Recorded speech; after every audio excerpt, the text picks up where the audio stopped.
Greetings to everyone from Ashtanga Yoga Mandir in association with the Swami Vivekananda Cultural Center of the High Commission of India. This program is organized in celebration of the Pre-International Day of Yoga. Before we commence the session, may I kindly request that you switch on your videos as a mark of respect.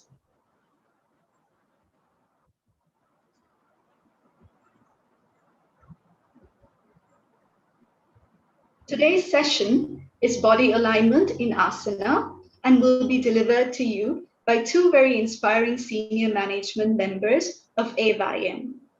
Amalka Chandrasiri is a Hatha Yoga instructor in yogic therapy and a yogic lifestyle counselor. She has been a senior resource person for Ashtanga Yoga Mandir, conducting beginners and intermediate classes. She is also a very familiar speaker and presenter for AYM yoga workshops. She holds a BSc in computer science. She is the secretary for the Toastmasters International of District 82 and is the past president of the IFS Toastmasters Club. She humbly gives her time for charity work and fundraisers, and some of her leisure interests include swimming and distance running. I would like to introduce a second speaker for the session as well, Thirishanthi Darshan, a Hatha Yoga instructor in yogic therapy and a yogic lifestyle counselor. She is a senior management member of AYM. She is a yoga instructor of the SVCC University of Bangalore. She holds an MBA in project management, and by profession, she is an accountant for the Siegel Group of companies. She is also the chief yoga instructor and founder for the Adi Yogam Yoga Studio. I'm excited to welcome Amalka Chandrasiri. Over to you, Amalka.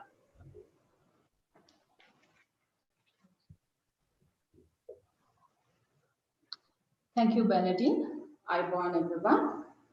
So I believe all of you who has joined with us today must be yoga asana lovers, just like Thirishanthi and myself. So today, we would like to share some best practices that you can add to your practice to improve your yoga practice. And our topic today is body alignment in yoga asana. So before we go to the topic, let us talk about what is alignment. So the simple definition for alignment is the correct body position.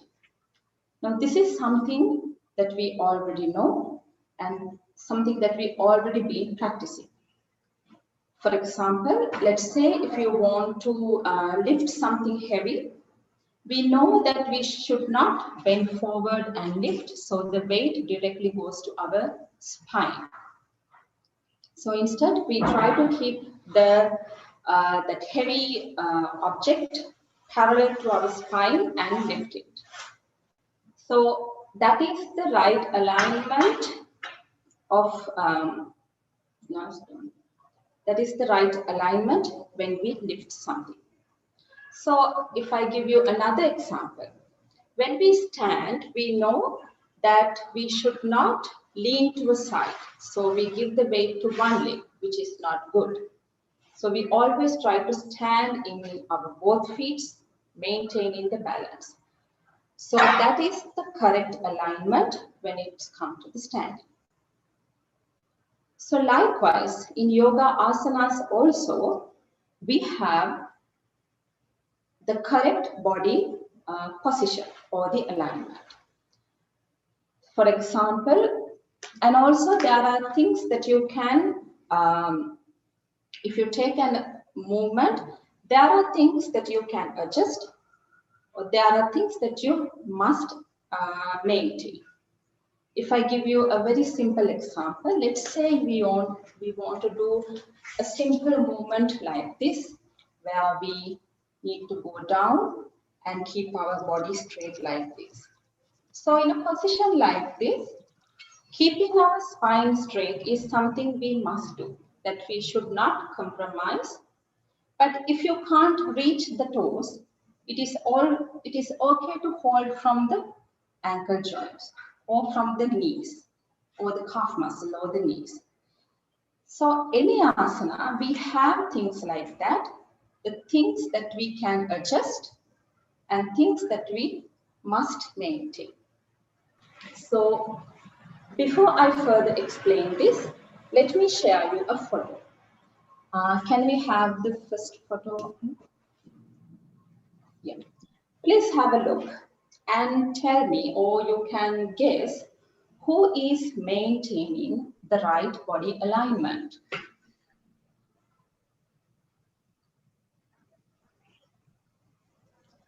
Well, some of you might think that it is B. Yes, you are correct, because in B, he has the straight legs, straight hands, and his hand is nicely touching the mat, and he has nicely stretched his hands in one straight line. Any of you thought it could be A also? Well, A is also correct, because it's not that A might not has gone to the final perfect Trikonasana, but still, if you nicely observe, his legs are straight. It's true that he can't bend down to reach the mat, but still he used the prop and keep his hands straight. And maybe he has a shoulder pain that he can't raise his upper hand up, but he keeps his behind, and he also has that nice stretch in his chest region. So this is the beauty of yoga. Like we say that it is only from our outlook that we have these all differences. If you look inside, we all are the same. But the truth is, even from inside, we have a lot of differences. Like some of us may have long limbs, long hands and legs, but a shorter core. Some of us may have a long core, but a shorter legs.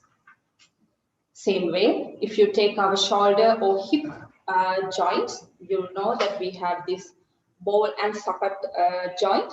Some have a wider socket and some have very narrow socket. So depend on these structures, our movements have limitations. So this is which defines our body structure. So depend on our body structure. Some yoga asanas may be very easy for us, and some asanas could be challenging for us. But if you know the right alignment, you can enjoy any asana. And the most important part is that when you know the right alignment, you can get the maximum benefit out of that asana, and most importantly, it will prevent injuries. So today we have some examples that we brought for you. So before we move to our next segment, where we will practice with you, I want to emphasize one last thing, that when you practice yoga, always try to do it slowly and try to bring your body, mind, and breath to your practice.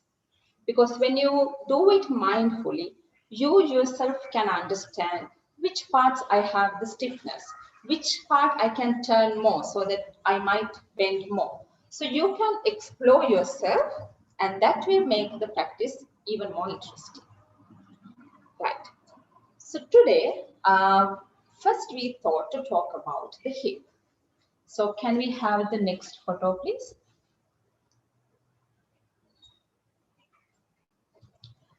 If you, until we share the photo, if you take our hip, so our hip has 4 main movements.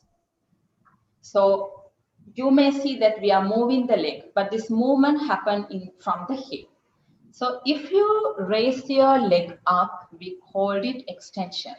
And if you bring it back, and if you bring the leg back to the body line, it is flexion. And the same way you can move the leg to side, we call this abduction. And if you bring the leg back to the center, we call this adduction. So Trisha will show us this movement now. So for that, first you all can observe. So first, if you can show us flexion where we bring the leg up.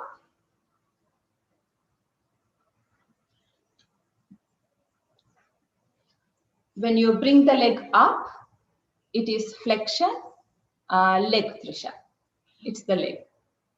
Yeah. And if you bring the leg back to the center, it is flexion. Right? So extension, so flexion and extension. And also we can move the legs to sides. So if you move it to the side, it's abduction, and if you move it to the center, it's adduction. So shall we all practice this together? If you like, you can come to the standing position. So that will go to your mind as well. So everyone come to the standing position, the Tadasana, and please keep your hands in the hip region.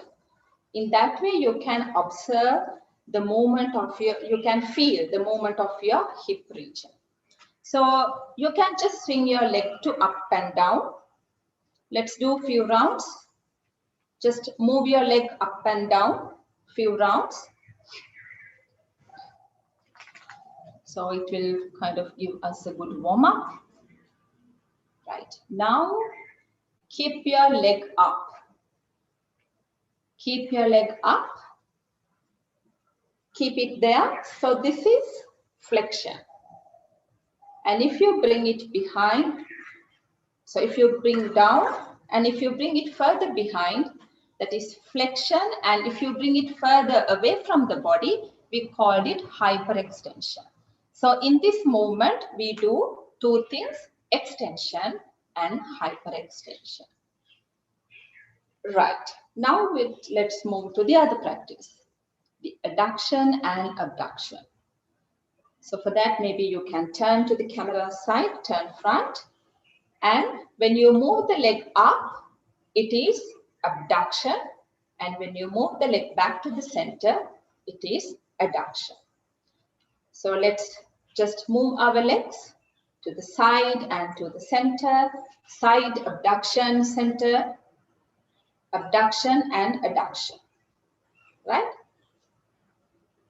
And you can do, we can do the same to the other leg as well. Okay, back to the center. Now in most of the asanas, we keep our legs apart. In Trikonasana, in any asana. So when we keep our legs apart, it is abduction. And if you bring it back to the center, it is adduction. So all these terms for your knowledge. So now you can all sit down. And can I have the next photo? So here I want to talk about another important thing when it comes to the hips. Now you can feel your hip as a bone. When we touch, we can feel it. But if you take the hip region, it is not one bone.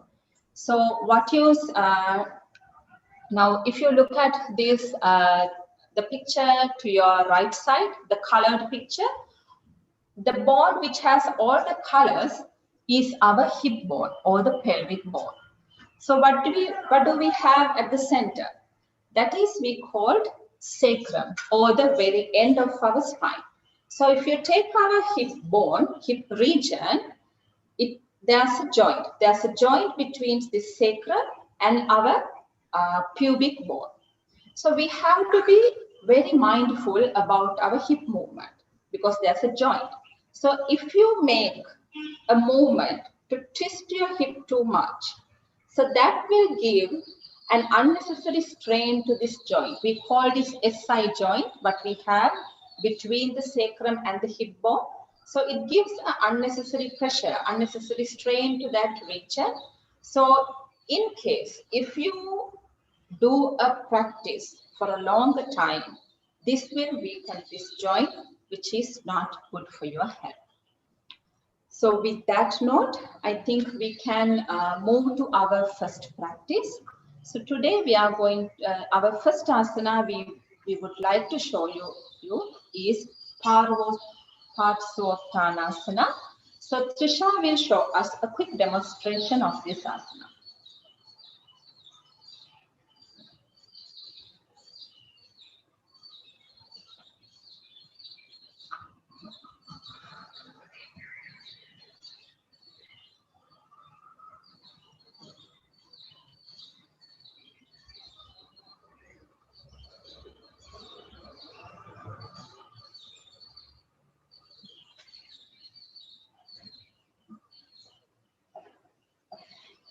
Okay, thank you, Trisha. So now let us go into details step by step. So first I would like to talk about the legs. Now in this position, we keep our legs apart. So Trisha, can you keep the legs apart? And we turn our, maybe the right leg to a side. So this is the correct position of our legs.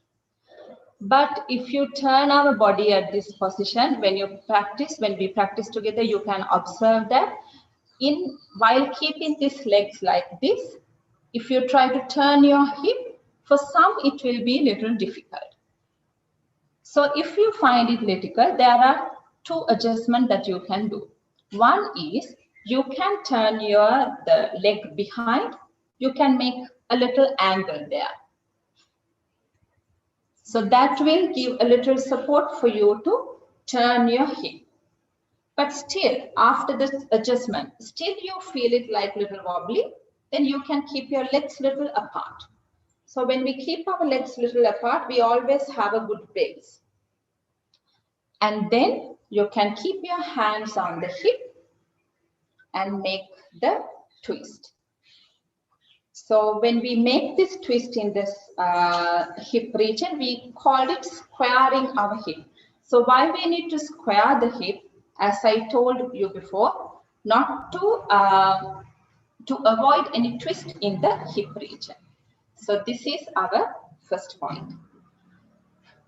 The second point is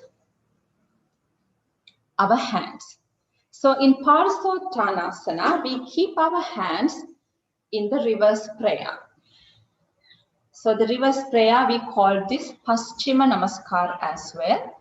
So here, once you bring the hands to Namaskar Mudra, you can gently roll back your shoulders and draw your palms further up. So that kind of fine-tune this posture.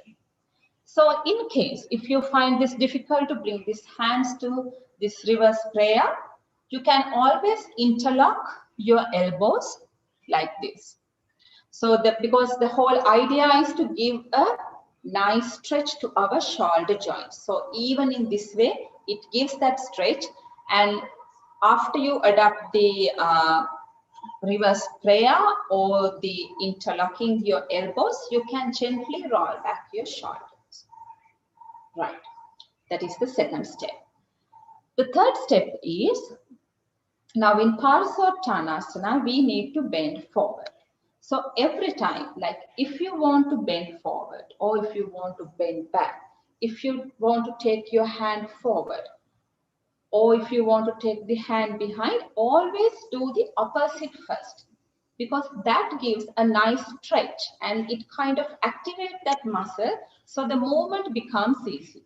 So in this movement, first you can slightly bend back and squeeze your abs in when you breathe out and nicely go down. So when you bend back, it creates space here for you, then it will be easier for you to go down. And you can go down, and if possible, you can keep your forehead on the knee, or else you can go down to a comfortable level where you can be there for a considerable time. Okay, come back. Now we all can practice this together, and you can apply these things to see how you feel, whether you feel a difference and how you feel the impact. So before we move to the practice, I would like to remind, if you have any shoulders or hip injuries or the knee or in the ankle, please avoid this. Also, if you have a high or low blood pressure, please avoid this practice. Others, we all can start the practice. So first come to Tadasana. And from Tadasana, keep your body straight, gently roll back your shoulders, keep your chin up, and now bring your legs apart. Bring your legs apart, and now turn your right foot to the side. So it's perpendicular to each other. And keep your hands on the hip and check whether you can turn your body to face forward. If you find this difficult, as I told you before, you can turn the leg behind a little. And if you still find it difficult, you can keep your legs some more apart.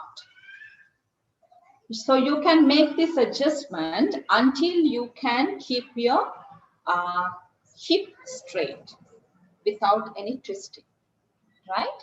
Now you can bring your hands behind, a duck to reverse prayer. So if you can't adopt the final, the Namaskar Mudra, you can always interlock your elbows.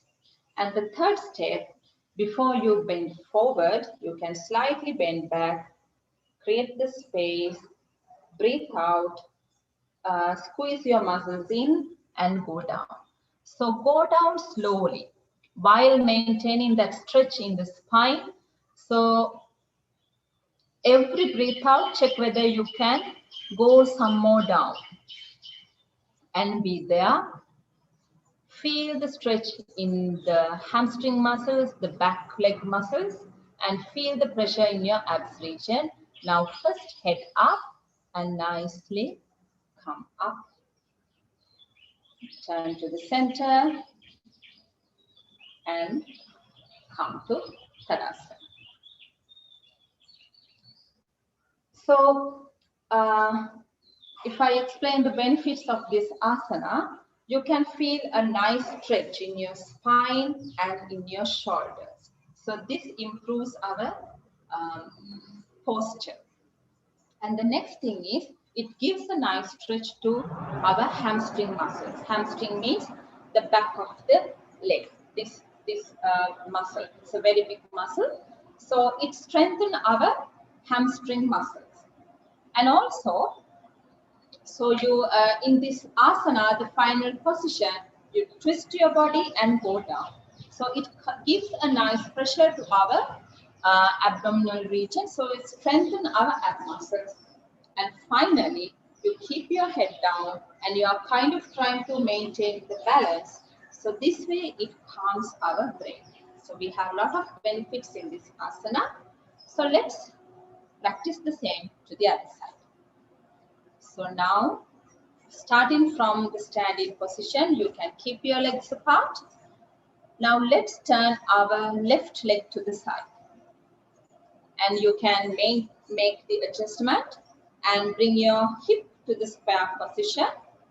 And now bring your hands to reverse prayer or Paschima Namaskar. Slightly bend back, breathe out, squeeze your abs in and bend forward while maintaining the stretch in your spine.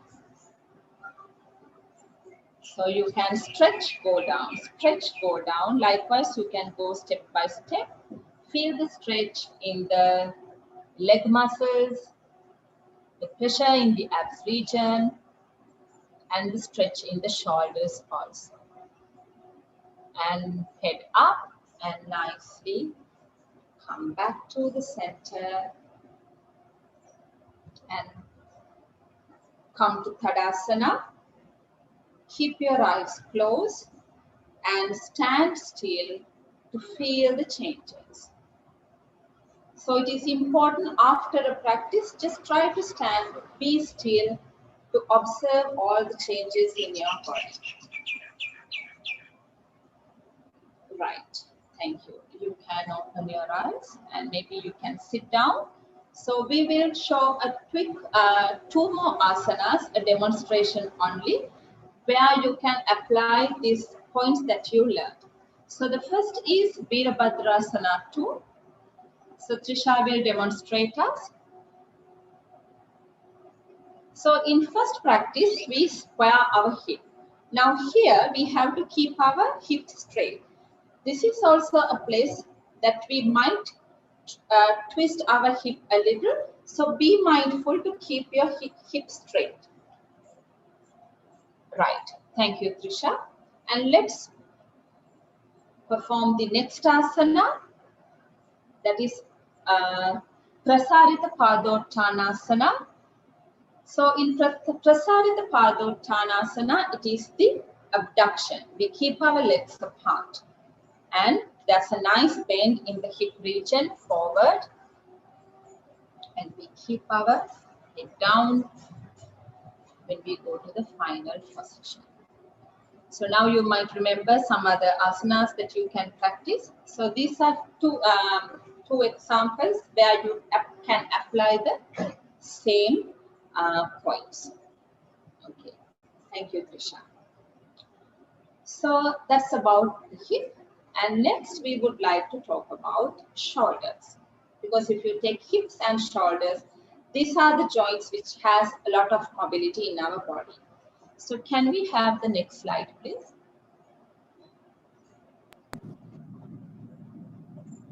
So if you take the shoulder movements, we can find the same movement, the flexion when you bring the hand up, and the extension when you bring the hand down, and hyperextension if you further bring it behind. And if you take the side movements, abduction, you bring the hand up, and adduction, you bring the hand down. So apart from these movements, we have the complete circulation as well. So Trisha will show us now these movements. Flexion, you bring the hand up. Extension, you bring the hand down. And hyperextension, you bring it further behind. And abduction, you bring the hands up, and adduction, you bring the hands down. And circulation, you do the whole movement of the hands. Circulation. Yes. Okay. So shall we all practice this variety of movements now? Maybe you all can come back to Tadasana. So first remind, what is flexion? Flexion is you bring your hands up. So we always keep the hand away from our body, that is flexion. You bring the hand towards the body, that is extension. And if you bring it further behind, that is hyperextension. So if you just swing your hands, we kind of do all three movements. And now let's us just swing our hands, like move your hands up and down.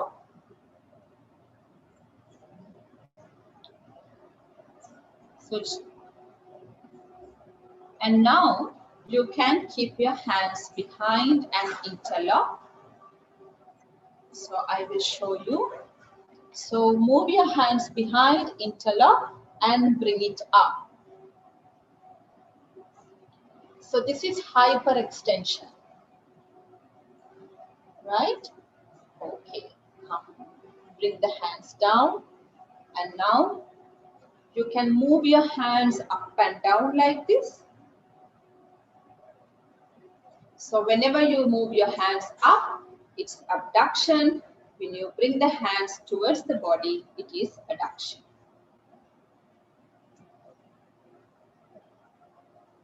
Right. Okay. So these are the things that we do in Vyayama before the asana. So it kind of loosen our joints and activate our muscles. So it will be easier for us to go to the practice. So now our next practice is Garudasana. Do we have Trisha with us?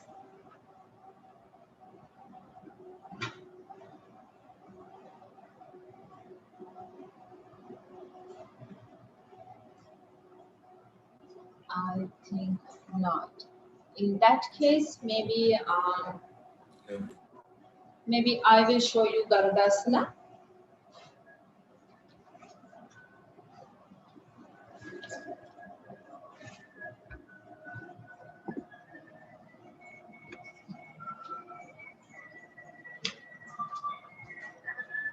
Give me a moment to adjust the camera. Oh, we have Trisha. Good.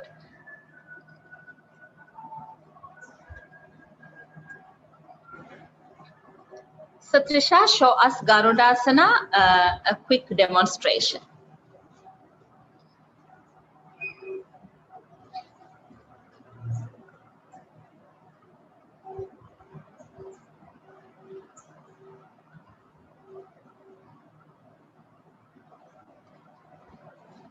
Thank you. So in Garudasana, a lot of interesting things happening, that we twist our hands, we twist our legs. So we'll take these steps step by step. So before that, I want to show another photo. Amal, can we take the next photo?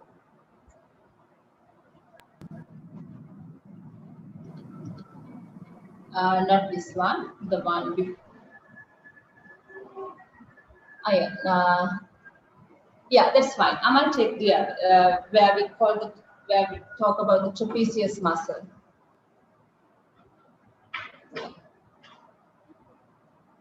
Right. Okay. Until we get the slide. Yeah, the next slide. Yeah, here.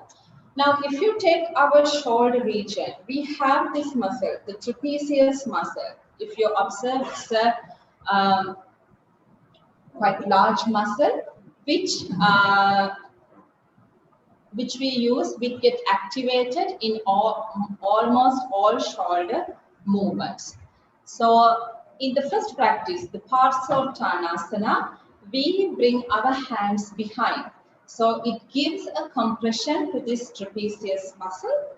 And now in Garudasana, we bring our hands forward. So here it gives a nice stretch to this shoulder region. So if you take this muscle, it goes along even up to the neck region. So whatever the practices we do to our shoulders have an impact in our neck region as well. And the next important thing I want to talk is, if we go to the next slide.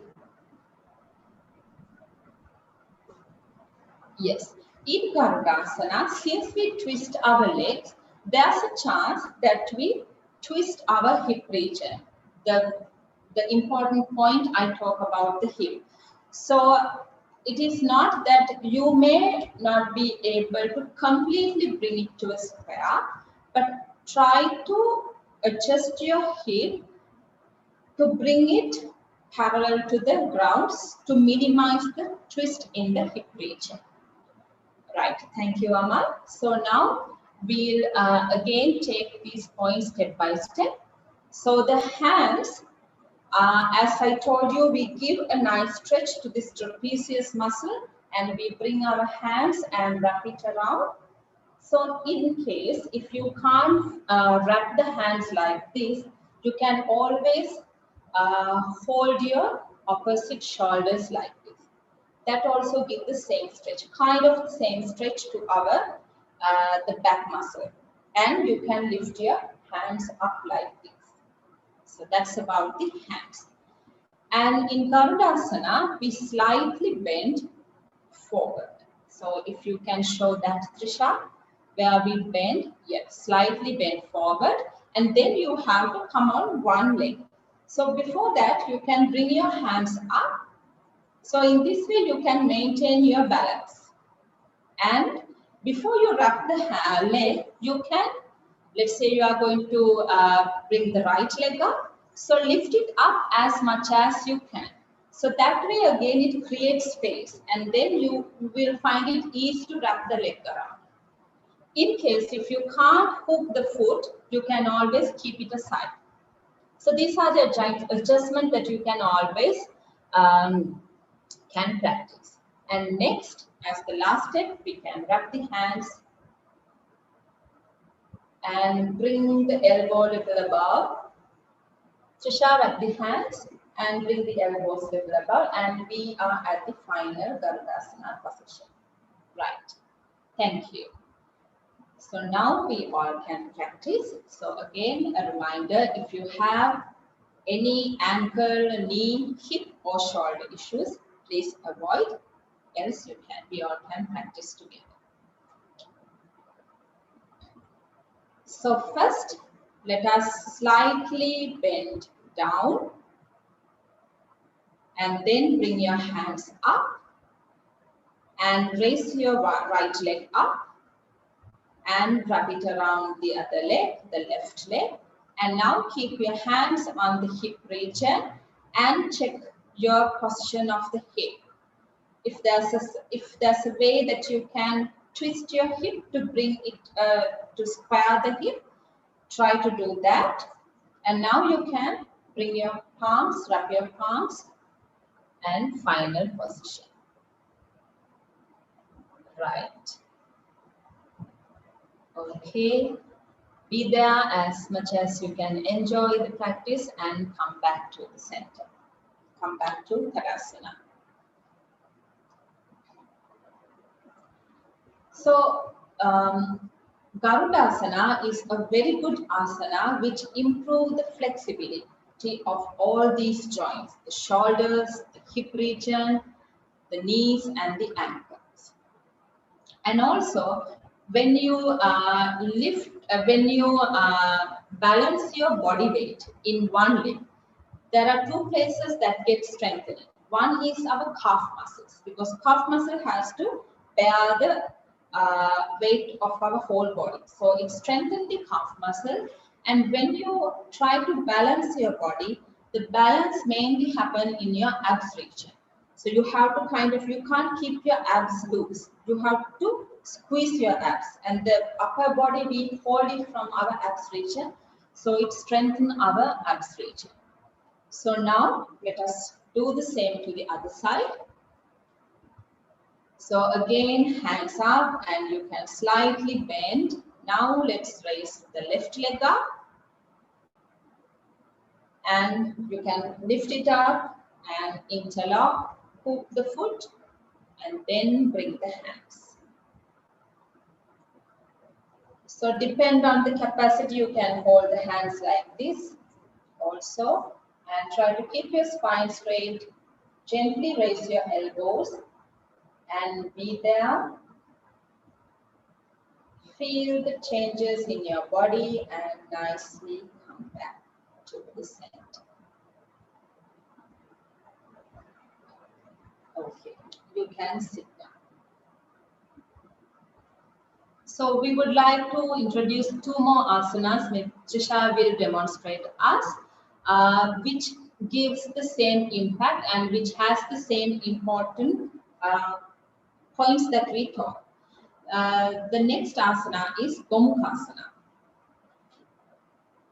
Actually, Gomukhasana is one beautiful asana which gives a nice different stretch to our shoulder muscles, because from one side it stretches to the upwards and the other side it's so it gives an angular stretch to our shoulders.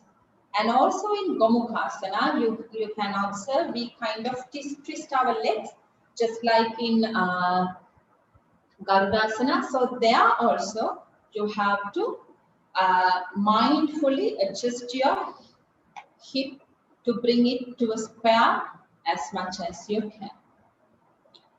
And the next asana is Kapothanasana. So Kapothanasana gives a nice bend to a deep bend to our spine, so as the hip, and also a nice stretch to our shoulder joints. So when you practice Kapothanasana also, you can apply the things that we learned in this practice that we did now. Okay. So that's about the hips and the shoulders. Now I would like to give the control to Trisha to continue. Over to you, Trisha. Thank you, everyone. Nice to see you. So we have seen some asanas. Hope everyone can hear me, right? Can hear me properly? Yes. Yes. How to do in the alignment. So what should we take into the consideration? Now we are going to see some more asanas. How to we do in that asanas also in a proper alignment.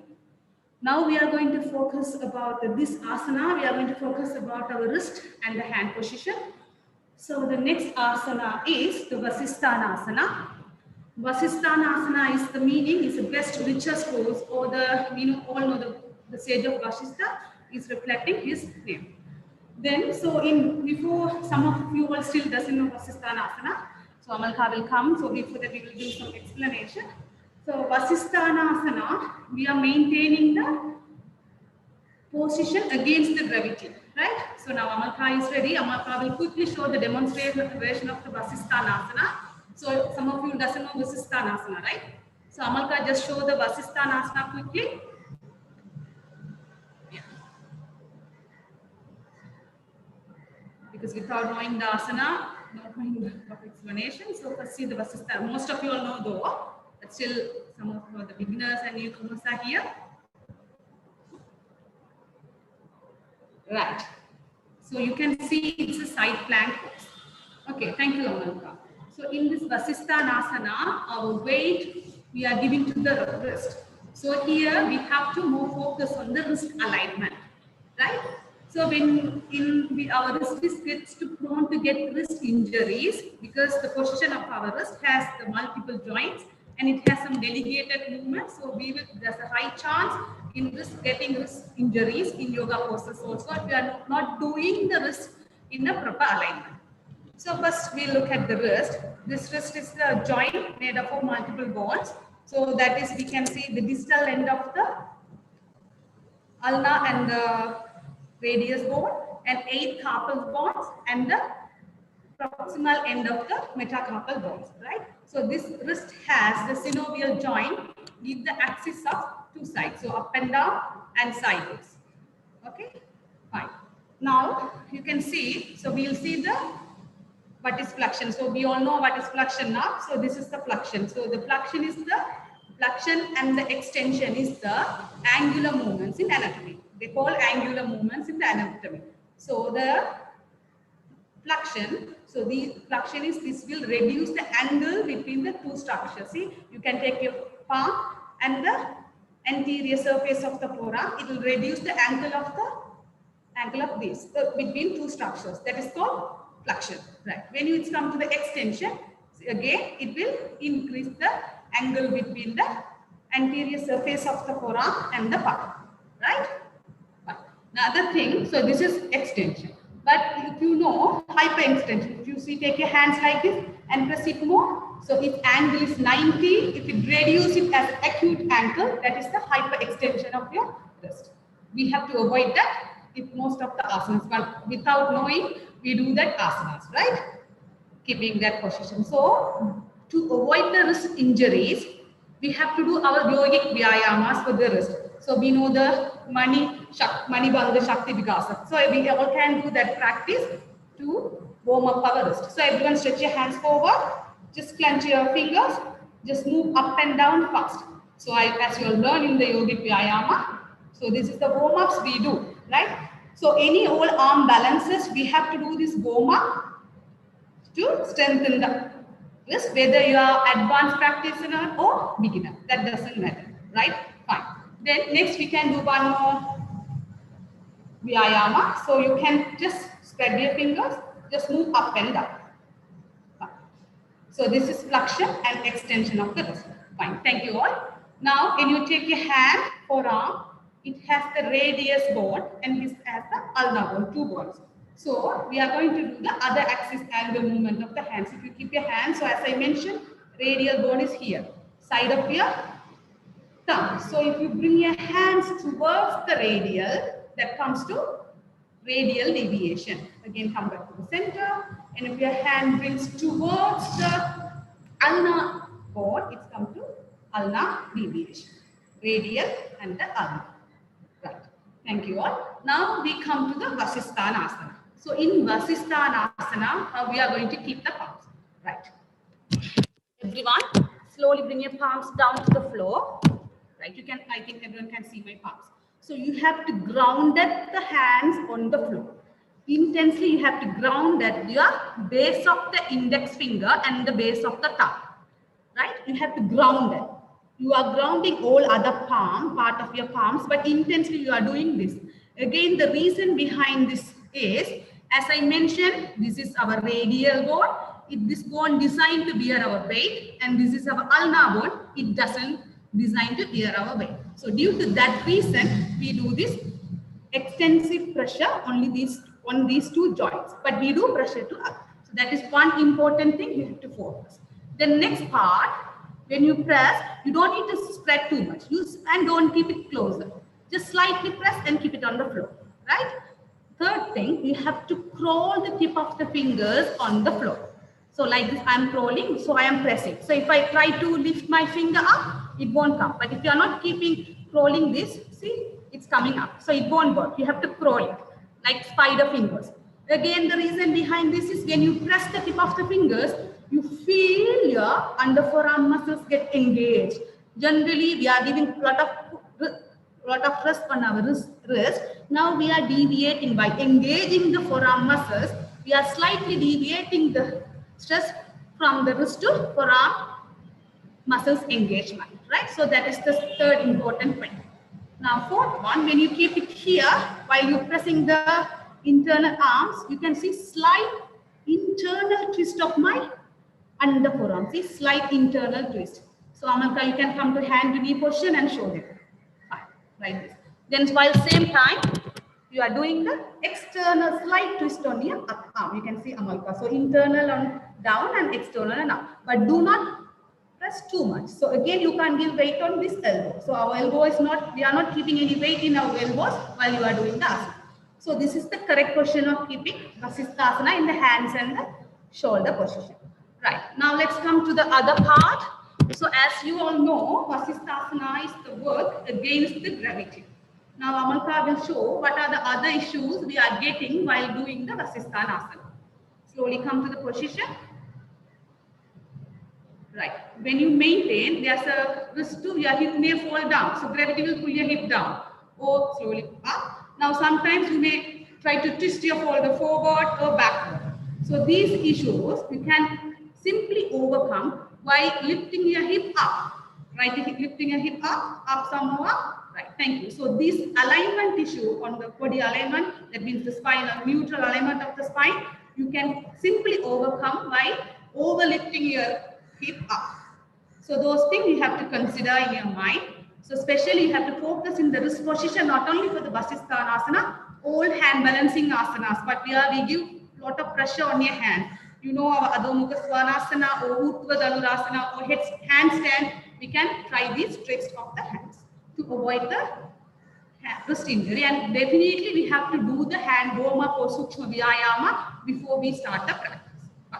Now let's all do the asana, Vasisthanasana. But if anyone have an injury on your wrist or shoulder, you can avoid this pose. Others can do. You can look at Amalka or you can listen to the instruction too. Now slowly sit in Vajrasana. Slowly raise your hands up. Stretch your hands up as much you can. Breathe out slowly. Bend forward. Press your palm on the floor. Right. Now slowly raise your head, then the hip up. Come to the hand to knee position. Now adjust your hands the way I explained before. Adjust your hand. Now slowly tuck your toes on the floor and off the knee from the floor. Right. Now slowly shift your body weight to the right side of your hand. Turn your body and raise your left hand up. If you can, raise it up. Look up. Always engage your ab muscles. Tighten your gluteal muscles and raise your hip up. Always keep lifting your hip up. Right. Now slowly release the pose. Fine. Now some people can't do this Vasisthanasana because of this hand balance. So you can do dry with the support of the ball. So same asana, whoever feels difficult, you can try with the ball. So go closer to the wall. Do the same steps. Slowly, quickly demonstrate. See the demonstration. Here, you feel the less weight on your arms compared to the previous Vasisthanasana because you are shifting a little bit of weight to the wall. Or you can bend your lower leg on the floor. So this is Ardha Vasisthanasana. So people who had a wrist injury, they can try this practice to strengthen your hip too. Relax, release the pose. So everyone relax yourself. Let's do it to the same thing to the other side. Slowly come to Vajrasana. Slowly raise your hand up. Stretch up, bend forward. Come to slowly raise your hip and the head up. Tuck your toes. Raise your knees up. Now slowly turn your body weight to the other side and look up. Maintain. So always keeping a lift up as much you can. Then without you knowing yourself, automatically your hip down. So you can avoid that by over raising your hip up. Fine. Slowly release the pose and relax. So here I forgot to mention one more thing. The wrist ankle should be 90 degrees. It's an extension, not the hyperextension. Right. So that is all about our wrist thing. So next asana, we have some more time to do a quick demonstration of asana. We are going to do the Virabhadrasana 3. So it's a balancing pose. You can see quick demonstration of Virabhadrasana 3. So Virabhadrasana, yeah. So it's we can call it the incarnation of Lord Shiva, the warrior. So you can see it's a balancing pose. Right, slowly release the pose. So now you all know what is Virabhadrasana. So it's a balancing pose. Before you stand to balance on your one leg, you should know how to balance in your both legs. So we all stand in our day-to-day life, but we are not sure whether we are giving equal weight to the both legs. So we are doing a simple practice to balance the body weight in our both legs properly. So everyone slowly come to the standing position. Heels together, toes together. In Tadasana, open your shoulders, Amalka, turn forward. Right. Now just close your eyes and observe your body weight, whether your body weight is equally distributed to the both legs. Right. Open your eyes. Now we'll do a small practice called centering and check whether we are, how is our body weight shipment is. Now slowly press your heels on the floor, raise your toes up, right toes up, raise your right leg and raise your right toes up and stretch forward and bring it down to the floor. Now keep your body straight. Now just lean your body a little forward. Amalka, you can turn and see, others maintain the pose. You can slowly turn. Just slowly lean your body forward, but you are not raising your heel up. Try to bring your body weight on your toes. Right. Come back to the center. Now slowly lean backwards and bring your body weight on your heel, but don't raise your toes up. Again, come back to the center. Again, move it to the right side. Right side. Just move it to the right side. Left. Again, center. Right. Now close your eyes and observe how is your body weight. So before, better is now than before, isn't it? Right. Fine. So what will happen when you are not giving the proper weight on your legs? So especially when you are giving the legs on your heels, your body retard the symmetrical growth and hamper spinal elasticity. Right. So this Virabhadrasana is very good asana to eradicate that issue and it will increase the mental and the bodily agility. Right. So next second important thing is how we are keeping the knees in Virabhadrasana, especially in the standing. Just look at Amalka's leg. So generally what is the issue? Knee alignment is you have to keep the knee in a proper alignment, right? So you know what is small. Amalka, slowly bend your right leg backwards. Try to touch, bend your right knee, bend your right leg backwards. Sorry, your heel should touch the buttocks. No, sorry. We are going to do the knee extension and the flexion, right? Yeah. Fine. See, when you see she's bending her knee, right? Just see if you can see this. Okay, so the knees come to the knees. So this is the knee flexion and this is the knee extension, right? Good. So what will happen? So just keep your legs down. Some of the asanas, we do the hyper-extensive. When you bend forward, you can look at my legs because I am little hyper-extensive of my knees. So this is wrong. When you bend forward or when you balancing asana, so look at, if you see my leg, this is the right leg is in alignment, left leg is in hyper-alignment. Push it backward. So while you are doing the standing asanas, you have to, if you are prone to micro, if you are prone to the hyper-extensive, slowly do the right leg. That is only known by you. So it's not visible to others. Then the body weight is equally balanced on our knee joint. Right? So you have to make this point always when you are doing the standing asanas in the balancing pose. Now let's all do quickly the Virabhadrasana. Oh, you can see the demonstration only the Amalka as we have time concern. So Amalka just saw the Virabhadrasana again. So you are bringing right leg forward, then forward. So this is the Virabhadrasana. So here you have to maintain your upper body parallel to the floor, other than the standing legs on the floor. The people who find it difficult this asana, Amalka, so bring your hands down to the floor. So you can touch the support this on the floor and you can try this practice. Okay, everyone slowly come up and we can do quick demonstration. If we can both sides, we all do quickly. So people who can't balance, you can do as Amalka did before. Slowly, standing position, bring your right leg forward. Bring your whole body weight on your right leg. Stretch your hands up, breathe in. While breathe out, bend forward. Maintain. So maintain as much you can. Make your body parallel to the floor. Slowly, whoever can't, they can keep the hands on the floor. Right. Slowly come up, come out the pose. Relax, and we'll quickly do the other side before wind up the session. Always, if you do the proper alignment is if you do the right side and left side. Slowly raise your hands up. Bring your left leg forward. Shift your whole body weight on your left leg. Breathe in while breathe out. Slowly bend forward. Maintain as long as you're comfortable. Don't over resist it. Slowly come up and release the pose. So when you are doing standing pose, it's the prone injuries of your knees. You have to be careful to avoid this knee injury. So knee injury, you don't get immediately. So when you're doing asana wrongly today, you don't get the knee injury now, but it will give the effect on the longer period of time. So asana,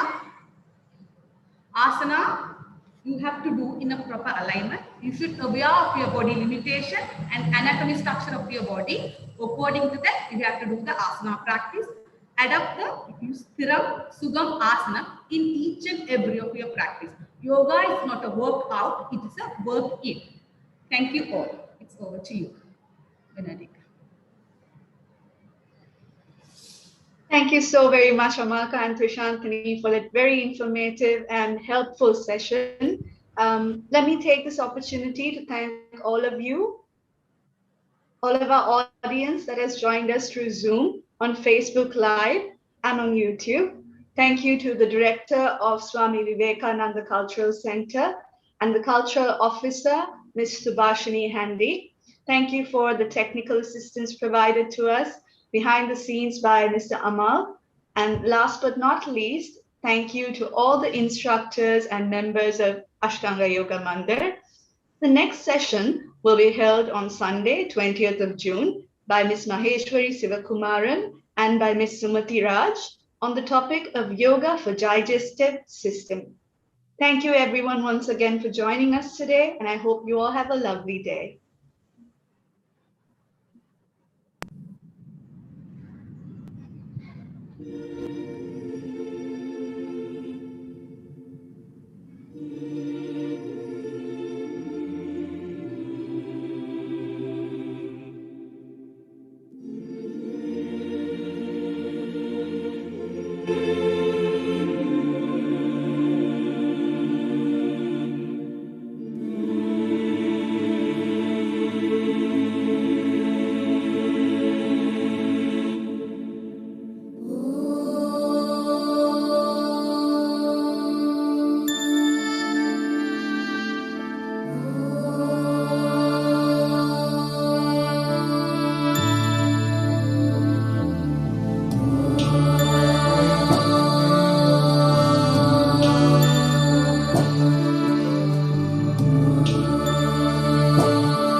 सर्वेषां स्वस्तिर्भवतु